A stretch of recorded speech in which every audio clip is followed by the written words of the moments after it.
जय हिंद। मेरा नाम अनुराग है। आज का वीडियो कमेंट पे है और ये वीडियो ऐसे मेरे व्यूअर कमेंट किए हैं जो बहुत पुराने मेरे सब्सक्राइबर हैं और हमेशा ये कमेंट करते रहते हैं। आज ये जब भी कमेंट करते हैं इनके कमेंट पे मैं वीडियो बना ही देता हूँ। जो भी इनके दिमाग में कन्फ्यूजन आता होगा तो मैं वीडियो बना देता हूँ। आपको भी यदि म्यूचुअल फ़ंड के बारे में कोई कन्फ्यूजन हो तो आप भी ज़रूर कमेंट कीजिए ताकि आपका कन्फ्यूजन दूर हो। तो देखिए, ये जो है इनका कमेंट, इनका प्रहलाद कुमार नाम है। ये मेरे एक वीडियो पे कमेंट किए थे कि टाटा स्मॉल कैप, बंधन स्मॉल कैप से स्विच करके लमसम कर दें, एसडब्ल्यूपी कर दें तो बेहतर रहेगा, सही रहेगा कि नहीं रहेगा। इनका यही एसआईपी यदि कर रहे हैं टाटा स्मॉल कैप या जो भी स्मॉल कैप में कर रहे हैं, उस स्मॉल कैप से स्विच करके या लमसम करके एसडब्ल्यूपी कर देते हैं यदि जो है कि रिटायरमेंट प्लानिंग के लिए, तो कैसा रहेगा। यही इनका कमेंट है। मैं कमेंट ये डाल भी दे रहा हूँ, आप इनका कमेंट पढ़ भी लीजिए। तो देखिए, तो उनको मैं यही बताऊंगा और आप लोग भी समझ लीजिए कि आप यदि एसआईपी करते हैं, जैसे कि मान लीजिए आप स्मॉल कैप में, मिड कैप में आप एसआईपी करते हैं, तो small cap, mid cap risky होता है। अब स्मॉल कैप, मिड कैप में यदि पैसा आपका फंड मान लीजिए 5-5 हज़ार या 10-10 हज़ार महीना का एसआईपी आप कर रहे हैं किसी भी स्मॉल कैप में, और स्मॉल कैप परसेंटेज ठीक ठाक देता है, और मार्केट यदि गिरेगा तो स्मॉल कैप ज़्यादा गिरेगा, और उस समय आप एसडब्ल्यूपी के जरिए आप पैसा निकालते रहेंगे, हर महीना पेंशन लेते रहेंगे और मार्केट गिरा भी रहेगा और उसमें से पैसा भी आप निकालते रहेंगे, तो आप सोचिए वो अपना मूलधन ही आप निकालेंगे, न कि इंटरेस्ट, क्योंकि इंटरेस्ट तो सालों साल आपको मिलेगा नहीं, तो मूलधन से ही आपका खर्च चलेगा। तो इसलिए स्मॉल कैप में एसडब्ल्यूपी नहीं करना चाहिए, मिड कैप में एसडब्ल्यूपी नहीं करना, खास करके इक्विटी, जितने इक्विटी फंड होते हैं उसमें नहीं करना चाहिए, जो बढ़िया रिटर्न देते हैं उसमें नहीं करना चाहिए। तो चलिए, आज उन्हीं के कमेंट पे वीडियो है। तो उदाहरण के तौर पे है, मेरा रिक्वायरमेंट नहीं है कि आप इस फंड में इन्वेस्टमेंट कीजिए, बस एक उदाहरण के तौर पे आपको समझना है। मान लीजिए एसबीआई स्मॉल कैप में 5,000 रुपये महीना कोई एसआईपी कर रहा है और 15 साल एसआईपी करते गया, 15 साल में 9 लाख रुपया गया, 5,000 रुपये महीना 15 साल 9 लाख जाएगा। और ये 15 साल में एक्सपेक्टेड रिटर्न तो नहीं है, ये जेन्युइन रिटर्न, जनरल रिटर्न जो है 15 साल में 21.97 का दिया है। मानने के लिए आप कुछ भी मान सकते हैं, जो दिया है वो मैं बता रहा हूँ, 21.97%, यानी 0.3% कम 22% का ये रिटर्न है। लेकिन ये डेली ये घटता है, बस शनिवार और रविवार को छोड़ के ये डेली घटता बढ़ता है। मार्केट गिरेगा तो ये जो है कि आपका 10% भी हो सकता है, मार्केट गिरेगा तो ये 15% भी हो सकता है, मार्केट गिरेगा तो ये माइनस भी हो सकता है। इसीलिए ये मार्केटेड रिस्क होते हैं। तो जो दिया है वो मैं बता रहा हूँ। तो 5,000 रुपये महीना 15 साल और 9 लाख रुपए जाता है 15 साल में, और 21.97% का ये एनुअल रिटर्न दिया है, तो 56 लाख रुपया ये बन जाता है इस परसेंटेज से। और ये डेली घटता बढ़ता है, 56 के बजाय यदि कम होगा, मान लीजिए डेली घटता बढ़ता है तो कम होगा तो ये 50 भी हो सकता है, 52 भी हो सकता है, 40 भी हो सकता है, कुछ भी हो सकता है। अगर 10,000 रुपया एसआईपी कोई किया और 15 साल कर दिया और 15 ठीक इसका डबल, और यही परसेंटेज यदि 21.97% का रिटर्न यदि ये दिया है, तो यदि एक्सपेक्टेड हम मानते हैं, वैसे तो आगे पीछे होता ही रहता है, मैं बता चुका हूँ।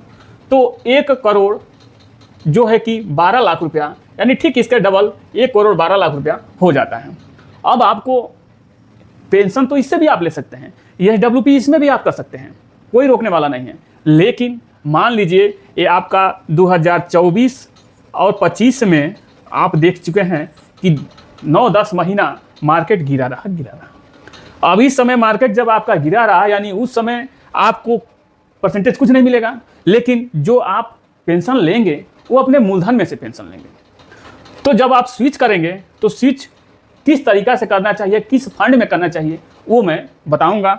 स्मॉल कैप में या मिड कैप में आप पैसा एसआईपी कर करके 15 साल 20 साल में 50 लाख या 1 करोड़ आप बना लिए और अपने पेंशन के लिए आप सोच रहे हैं, तो आपको ज़्यादा नहीं जो भी फंड आप लिए हो, कोई भी स्मॉल कैप, मिड कैप कुछ भी फंड लिए हों, किसी भी बैंक का या किसी भी एमसी का आप फंड लिए हों, उस फंड को आप हाइब्रिड फंड में स्विच कर दीजिए। हाइब्रिड फंड वो होता है जो इक्विटी में भी 50-60% होता है। इक्विटी मतलब जो आप मिड कैप और स्मॉल कैप में जो शेयर होते हैं इक्विटी, उसको इक्विटी बोलते हैं। तो एसबीआई इक्विटी हाइब्रिड फंड में इक्विटी भी होता है और डेब्ट भी होता है, दोनों होता है। ये 40 और 60 के रेशियो में होते हैं। तो आप इक्विटी प्लस डेब्ट यानी कर्ज वाला भी और शेयर भी, स्टॉक भी, 40-60 का रेशियो होता है। 60% इक्विटी होगा और 40% डेब्ट होगा।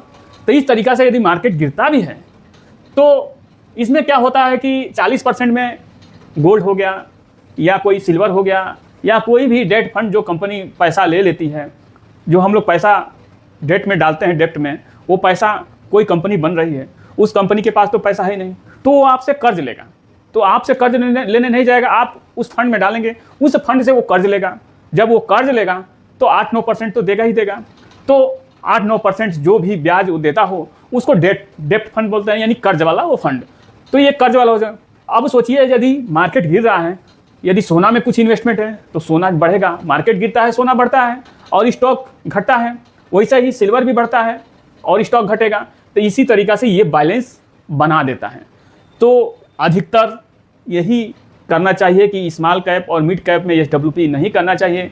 कभी कभी 5-6 साल में ऐसा समय भी आता है कि अपना जो 1 साल का परफॉर्मेंस पूरा रहता है वो माइनस में भी जाता है, और माइनस में जाएगा, उस समय आप पैसा निकालेंगे तो कैसा होगा, आपका मूलधन ही निकलेगा। तो इसलिए जो भी आपका फंड है, कोई भी कंपनी का फंड है, उसी कंपनी का देख समझ के उसी कंपनी का हाइब्रिड फंड आप ले लीजिए, जो बढ़िया रिस्पांस दिया हो, 10-15 साल में बेस्ट परफॉर्मेंस दिया हो, उस फंड में आप स्विच कर देंगे। और स्विच करने में आपको कुछ नहीं जाएगा। तो जब आप स्विच कर देंगे तो स्विच करके मान लीजिए एसबीआई स्मॉल कैप का मैं बताया हूँ, एसबीआई इक्विटी हाइब्रिड में आप स्विच कर लीजिए, एसडब्ल्यूपी कर दीजिए या जो भी लमसम कर दीजिए, लमसम करके एसडब्ल्यूपी कर लिए, वही होता है। तो स्विच कर दिए, उसमें एसडब्ल्यूपी कर दिए। तो एसडब्ल्यूपी ये होता है सीधा उल्टा, एसआईपी के सीधा उल्टा एसडब्ल्यूपी होता है। इसलिए होता है एसआईपी में हम धीरे धीरे पैसा डालते रहते हैं और एसडब्ल्यूपी में धीरे धीरे हम पैसा निकालते रहते हैं। ठीक एसआईपी के उल्टा एसडब्ल्यूपी होता है। तो अब यहाँ आपको हम दिखाए हैं, तो है यहाँ हम दिखाएं आपको 1 करोड़ 12 लाख, इसी का हम उदाहरण लेते हैं। तो जब 1 करोड़ 12 लाख रुपया ये हो गया हमारा एसआईपी करते करते, जो है कि स्मॉल कैप में 15 साल एसआईपी किए, 10,000 महीने का 22 पॉइंट कुछ % का जो रिटर्न दिया है, तो इतना हो गया 1 करोड़ 12 लाख। और 15 साल यदि मान लीजिए हम 15 साल 10,000 जो भी हो, उदाहरण के तौर पे 10,000 हम एसआईपी करते गए, इतना हमारा वेल्थ हो गया। और फिर 15 साल हम पेंशन लेंगे। तो 15 साल जब पेंशन लेंगे तो ये जो है एसबीआई इक्विटी हाइब्रिड फंड जो है, ये 13.97% का ये 15 साल में रिटर्न ये दिया है, 13.97% का। और ये इसमें से आप एक्सपेक्ट यही कर सकते हैं कि ये 13 का दिया है, मान लीजिए 3% कम 14.3% कम 14% का दिया है, तो इसमें से आप इसका आधा मान के चलिए 7% आप, जैसे एफडी जो रिटर्न देता है साल का, वैसे आप इसको आप रिटर्न के रूप में 7% ही लीजिए। दे रहा है 13-14 मान लीजिए दे रहा है, हमको 7% से लेना है। इसलिए कि उस समय भी यदि मार्केट गिरे तो हम अपना मूलधन न निकालें। ये नहीं कि ये नहीं घटेगा, इसमें भी तो 60% लगा हुआ इक्विटी में, तो ये भी तो घटेगा, लेकिन ये थोड़ा बैलेंस करके रखें। 1 करोड़ 12 लाख का मिल रहा है जो है कि इतना 1 साल में 15,64,000 आप निकालेंगे 7% से 1 करोड़ 12 लाख का, तो 7,84,000 हो रहा है 1 साल में। अब इसका 12 से भाग दे देंगे, 12 महीना होता है 1 साल में, 12 से भाग देंगे तो 65,000 रुपया आप पेंशन, हर महीना 65,000 रुपया आप पेंशन लेते रहेंगे। अब ये 65,000 रुपया बस एक उदाहरण के तौर पे ये समझिएगा, कोई रिक्वायरमेंट नहीं कि आप इन सब फंड में इन्वेस्टमेंट कीजिए। आप जानकारी से कोई अधिक जानकारी चाहिए तो आप मेरे नंबर पे आप कॉल कर सकते हैं, आपको हम समझा देंगे, बता देंगे। लेकिन यूट्यूब पे ये गाइडलाइन है कि हम आपको ये नहीं कर सकते हैं एसबीआई इक्विटी हाइब्रिड में आप इन्वेस्टमेंट कीजिए, आपको ऐसा होगा, नहीं कर सकते। आप अपने हिसाब से, मैं एक उदाहरण के तौर पर ये आपको बता रहा हूँ। तो 1 साल में इतना 13.97 से 1 साल में 15,64,000 हुआ और हम 7% से निकालने लगे, तो इतना हुआ 65 करोड़ 12 लाख। 15 साल ये डब्ल्यूपी किए रहे और 13.97% का ये रिटर्न दिया हुआ है, वही यदि हम मानते हैं उदाहरण के रूप में, तो 65,000 रुपये पर महीना आप पेंशन लेते रहे और आप पेंशन ले लेंगे 15 साल में 65,000 रुपये पर महीना, 1 करोड़ 17 लाख। फिर भी आपका पैसा बच गया 5 करोड़। फिर उसके बाद 1 करोड़ 17 लाख ये और 5 करोड़ रुपया ये, आपको 6 करोड़ 19 लाख रुपया टोटल आपका गेन हुआ। मतलब आपका इसमें मूलधन भी है और आपका पैसा भी है। तो 1 करोड़ 12 लाख इसमें वो भी है।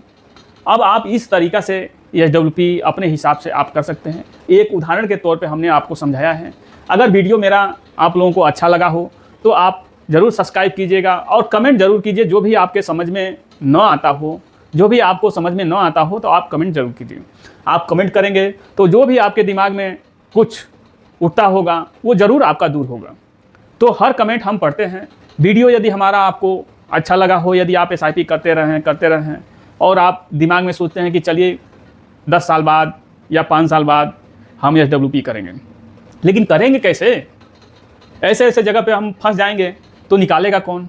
हम ही को, हमारा ही नुकसान होगा, मतलब आपका ही नुकसान होगा कि नहीं होगा? तो इसीलिए आप कमेंट कीजिए। हर कमेंट हम पढ़ते हैं, कोशिश करते हैं कि हर कमेंट का हम आपको जवाब वीडियो के माध्यम से दें। वीडियो मेरा आप लोगों को अच्छा लगा हो SWP पे तो आप ज़रूर कमेंट कीजिए। जो भी आपको दिमाग में आता हो आप कमेंट। यदि वीडियो के अलावा आप कुछ और जानना चाहते हैं जो कि वीडियो पर नहीं बताया जा सकता तो आप इस नंबर पे आप कांटेक्ट कर सकते हैं। मेरा कोई फीस कुछ भी नहीं होता है। आपको जो भी जानकारी चाहिए मैं आपको जानकारी दे दूंगा जो कि हम वीडियो पे नहीं दे सकते हैं। तो ये नंबर है 63 93 93 82 92। इस नंबर पे आप व्हाट्सएप माध्यम से या कॉल माध्यम से जैसे तरीक़ा से आप यदि कोई भी आपको नॉलेज चाहिए तो आप ज़रूर संपर्क कर सकते हैं। वीडियो मेरा आप लोगों को अच्छा लगे तो लाइक कीजिए, सब्सक्राइब कीजिए और कमेंट कीजिएगा। जय हिंद, जय भारत।